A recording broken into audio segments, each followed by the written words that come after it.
Hello, my name is Mark Allen, Product Manager for Mityvac, and I'm here to talk about how to properly diagnose a fuel delivery system. Because fuel pressure is so critical to modern fuel injection systems, current diagnostic techniques tend to focus only on the capability of the fuel delivery system to provide pressure. So while fuel volume is just as critical to engine performance, it is largely overlooked or assumed to be adequate. In many cases, checking fuel volume is considered only as a last resort. The fact is, peak engine performance and efficiency depend on adequate fuel pressure and volume from idle to peak horsepower. Diagnosing a fuel delivery system by considering pressure or volume alone can be misleading and unreliable at best, especially if testing is not performed at peak engine output when its volume requirement is greatest.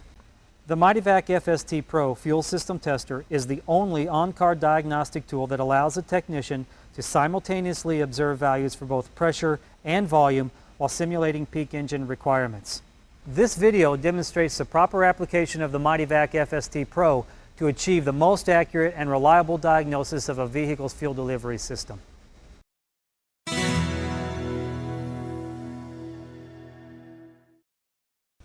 For the purpose of fuel delivery diagnostics, it's critical to determine if the fuel delivery system is return or returnless, as this will greatly impact the test procedure and corresponding results. On return fuel systems, all of the fuel coming out of the fuel pump goes into the engine. The engine draws what it needs from the continuous supply, and the rest is returned to the fuel tank. Return fuel systems will have two fuel lines going to the fuel rail, one for fuel going in and one for fuel going out. On a returnless fuel system, the only fuel pumped to the engine is what it actually uses. Excess fuel coming from the pump is bypassed either in or just outside the tank. Returnless fuel systems will have only one fuel line going into the fuel rail. Some manufacturers, including Ford, use a pressure sensor in the fuel rail to vary the speed of the fuel pump. These systems should be tested using the same method as a standard returnless system. Multiple speed fuel pumps are an additional variable that must be taken into consideration prior to testing. Some vehicles vary the fuel pump speed depending on engine requirements. In the case of a multiple speed fuel pump, follow the vehicle manufacturer's procedure to switch the fuel pump to its highest speed prior to testing. Once you've determined the type of fuel delivery system, follow the FST user's manual to properly install the fuel system tester. Be sure to note all safety precautions and always wear safety glasses.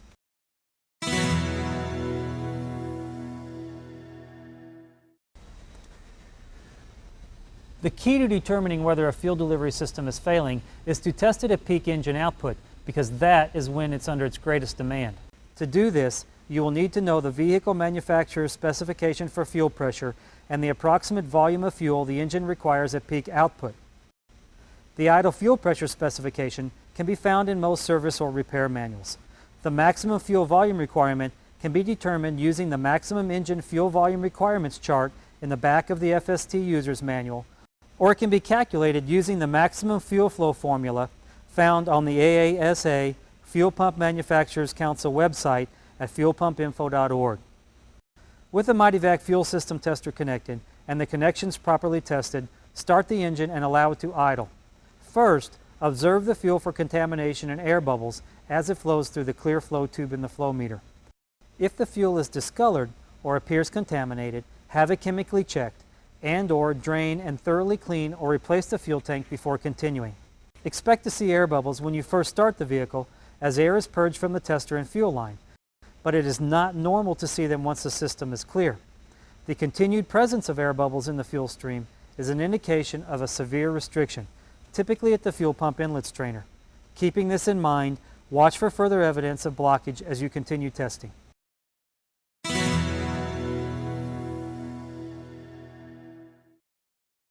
On return fuel systems, at idle, the pressure gauge will indicate the fuel pressure in the system. Make note of this value. Next, note the volume of fuel by reading across the top of the float on the FST flow meter and comparing it to the adjacent scale. Because the fuel pump operates at a constant output and all of the fuel must pass through the fuel rail, diagnosing the performance of a return type fuel system is very straightforward if you know the pressure and volume at the rail. In fact, on a return system, the test values for pressure and volume at idle represent the peak output of the fuel delivery system. Start by comparing the test value for idle pressure to the manufacturer's pressure specification. Is it normal, low, or high? Next, compare the test value for idle volume to the engine's maximum volume requirement you looked up earlier. If idle pressure is normal and idle volume meets or exceeds the engine's maximum requirement, the fuel delivery system is capable of performing to meet the engine's requirements from idle to peak output. However, if the pressure is out of specification and/or the volume is below the maximum requirement of the engine, this would indicate a malfunction in the fuel delivery system. While a performance test will determine if there is a malfunction, additional testing should be performed to pinpoint the cause of the malfunction and support the final diagnosis.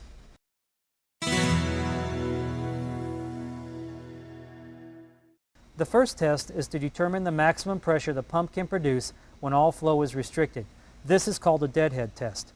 Performing a deadhead test will completely restrict the fuel flow, so be prepared to execute it quickly to prevent damage to the fuel pump. Locate the knob for the flow control valve on the side of the FST and rotate it 90 degrees clockwise from the open position to the closed position. Quickly note the value for peak pressure indicated on the pressure gauge and then return the valve to the open position. This completes the deadhead test.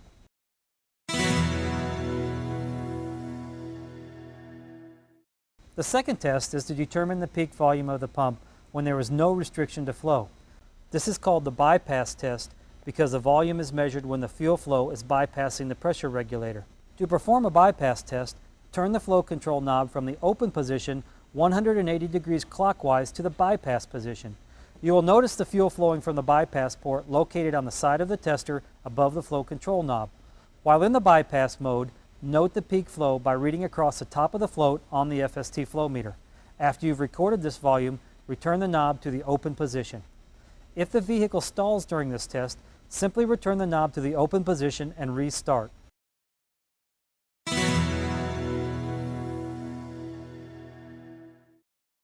Performing a deadhead test and bypass test in addition to the original performance test will yield values for idle pressure, idle volume, peak pressure, and peak flow for the vehicle. List these values out as they will all be taken into consideration when making a final diagnosis. When performing the deadhead test, it is normal for the pressure to peak at least 50% higher than the manufacturer's pressure specification. If it can't achieve this output, then consider the value for peak pressure to be low. When performing the bypass test for peak flow, it is normal for the volume to reach over 0.7 gallons per minute. If it doesn't, consider the value for peak flow to be low. Using these criteria, indicate on your list of test values whether each is low, normal, or high.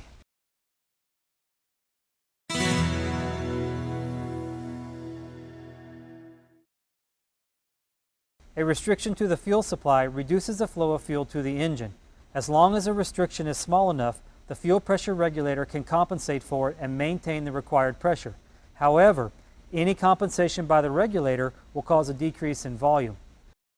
As the restriction increases, the volume will decrease until the engine is starved for fuel. On return fuel systems, restrictions are much more evident by observing fuel volume than pressure. When values for idle and peak pressure are normal, but idle and peak volume are low, this is a good indication of blockage in the fuel supply line, typically caused by a clogged fuel filter or inlet strainer or pinched supply line. If the test values indicate a restriction, replace the fuel filter, inspect the fuel supply lines, and retest. If the test results are the same, you'll need to inspect the fuel pump to determine if it has a clogged inlet strainer or some other source of blockage. Once you've located the blockage, repair it and retest.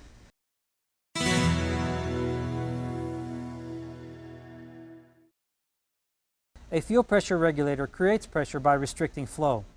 Depending on how the regulator fails, it may create too much pressure by over-restricting the flow or too little pressure by under-restricting the flow. If the test value for idle pressure is high and idle volume is low, or vice versa, this is a good indication of a malfunctioning pressure regulator. In addition, if the values for peak pressure and volume are both good, it would support this diagnosis because these values are generated while fuel was bypassing the regulator. In this case, replace the fuel pressure regulator and retest.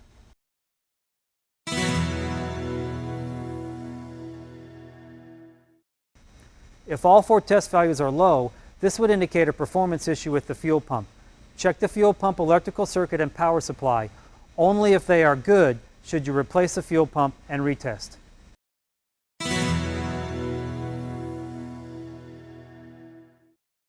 On a returnless fuel system, at idle, the pressure gauge will indicate the fuel pressure in the system. Make note of this value. Observe the float inside the clear flow tube. It should be at the bottom or very near it. This is normal because the only fuel flowing through the system is what the engine needs to idle.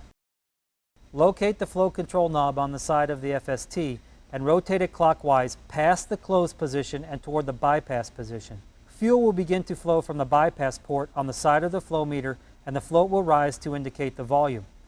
Continue to rotate the knob until the volume indicated by reading across the top of the float is equal to the maximum engine volume requirement you looked up earlier.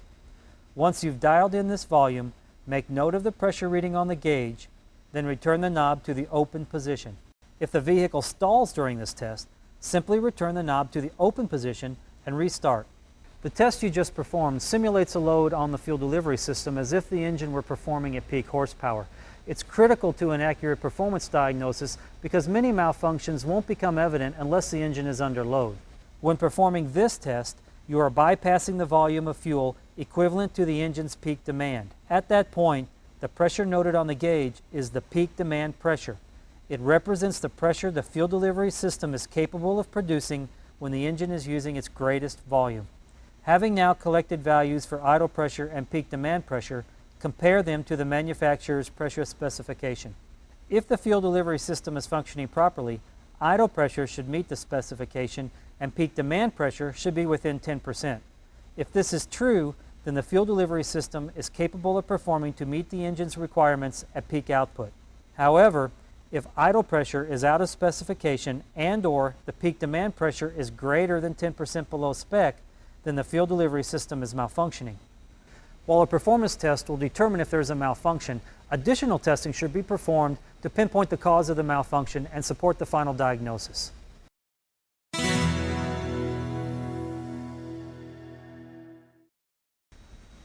While idle and peak demand pressure are a good indication of the capability of the fuel delivery system, a bypass test to determine the peak volume output of the fuel pump is critical to pinpointing a malfunction in a returnless fuel system. During the bypass test, fuel is allowed to flow unrestricted from the tester in order to determine the peak volume capability of the fuel delivery system. To perform a bypass test, turn the flow control knob from the open position 180 degrees clockwise to the bypass position. While in the bypass mode, note the peak flow by reading across the top of the float on the FST flow meter. After you've recorded this volume, return the knob to the open position. If the vehicle stalls during this test, simply return the knob to the open position and restart.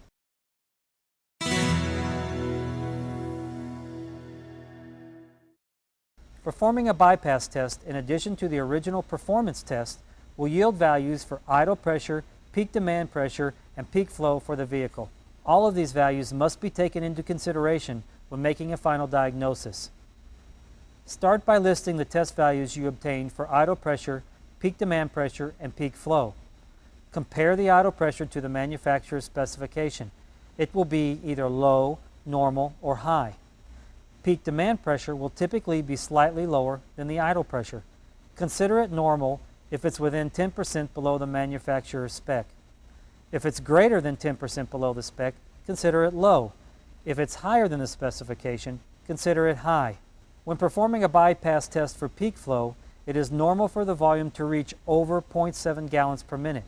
If the value for peak volume is less than 0.7 gallons per minute, consider it low. Using these criteria, indicate on your list of test values whether each is low, normal, or high.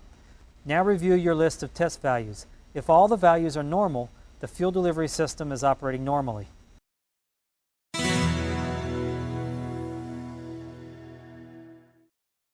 A restriction to the fuel supply reduces the flow of fuel to the engine. The method employed for regulating the pressure, whether it be a pressure regulator or electronic control of the fuel pump speed, can typically compensate for small restrictions. However, as the restriction increases, fuel volume will decrease until the engine is starved for fuel. If idle pressure is normal, yet peak demand pressure and peak flow are low, this is a typical indication of blockage in the fuel supply. possibly caused by a clogged fuel filter or inlet strainer or pin supply line. If the test values indicate a restriction, replace the fuel filter, inspect the fuel supply lines, and retest. If the test results are the same, you'll need to inspect the fuel pump to determine if it has a clogged inlet strainer or some other source of blockage. Once you've located the blockage, repair it and retest.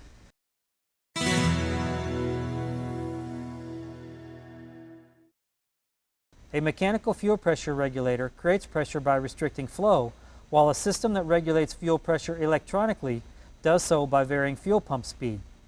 In either case, depending on how the regulating system fails, it will create too much or too little pressure.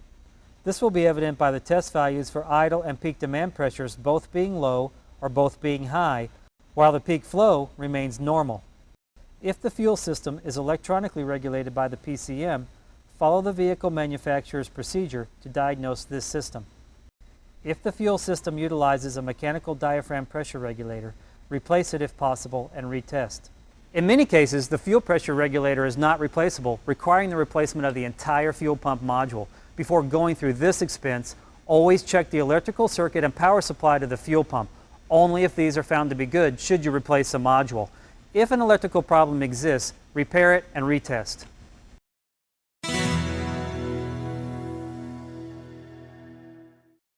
If all three test values are low, this would indicate a performance issue with the fuel pump. Test the electrical circuit and power supply of the pump. Only if they are determined to be good should the fuel pump be replaced.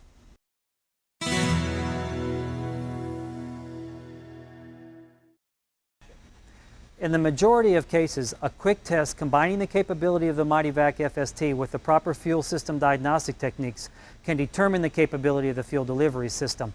However, exceptions such as an intermittent malfunction caused by a sticky fuel pressure regulator or loose ground can cause the system to perform flawlessly one moment but fail the next. In addition, multiple malfunctions will significantly increase the complexity of pinpointing a failure. Employing the proper tools such as a pressure and volume tester with bypass capabilities like the Mityvac FST will always provide the best starting point. In cases where the diagnostic test results are borderline or inconclusive, consider connecting the FST in alternate locations, possibly upstream of the filter or on the return side of the pressure regulator. By applying common sense and a basic understanding of fuel delivery systems to the test results, you should come up with the most likely conclusion. And there you have it. With the assistance of the Mityvac FST and this video, you should now be able to accurately diagnose a fuel delivery system. Thank you for your time. See you around the garage.